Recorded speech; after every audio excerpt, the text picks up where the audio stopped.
Assalamualaikum warahmatullahi wabarakatuh. Perkenalkan, kami dari PT Rakyat Karsa Berdikari. Di sini kami akan menjelaskan isi dari modul 4. Yang pertama ada disagresi.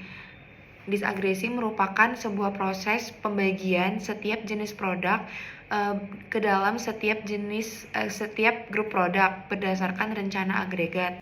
Selanjutnya ada perbedaan demand aggregate forecast dan total rencana produksi, di mana demand aggregate forecast adalah pandangan eksternal yang mencerminkan apa yang dibutuhkan oleh pasar, sedangkan total rencana produksi adalah pandangan internal yang mencerminkan rencana perusahaan untuk memenuhi kebutuhan pasar dengan mempertimbangkan sumber daya yang dimiliki oleh perusahaan.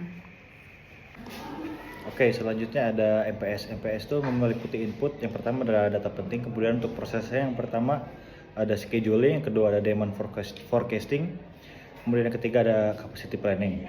Untuk output yang dikeluarkan dari MPS ini, yang pertama ada jadwal produksi, kemudian yang kedua ini ada rekomendasi perubahan. Selanjutnya ada untuk RCCP. RCCP ini untuk inputnya adalah permintaan pelanggan dan untuk prosesnya adalah kebutuhan kapasitas. Kemudian selanjutnya ada perbandingan kapasitas. Untuk outputnya adalah rencana kapasitas besar. Yang kedua ada rekomendasi dari perubahan. Selanjutnya ada pengertian dari MPS atau Master Production Schedule, yang dimana merupakan pernyataan tentang produksi akhir dari suatu perusahaan industri manufaktur yang merencanakan dan memproduksi, yang dimana output dari suatu produk tersebut mengenai tentang kuantitas dan periode waktu.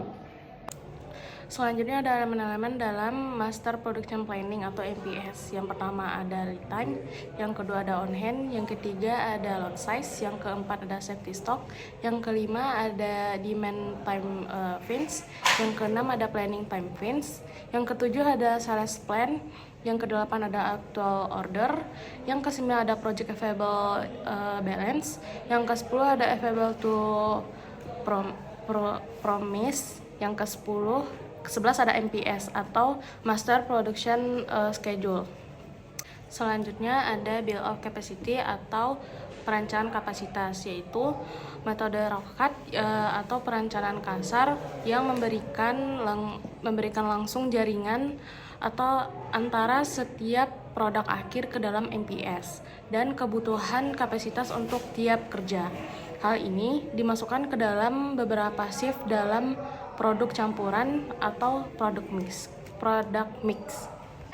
Oke, selanjutnya ada RCCP. RCCP merupakan konversi dari rencana produksi dan MPS untuk peralatan atau proses produksi tenaga kerja yang akan digunakan pada proses produksi selanjutnya. Oke, selanjutnya ada RCCP atau Cut Capacity Planning atau konversi dari rencana produksi dan MPS yang dilakukan ke dalam kebutuhan peralatan proses produksi yang akan dijalankan.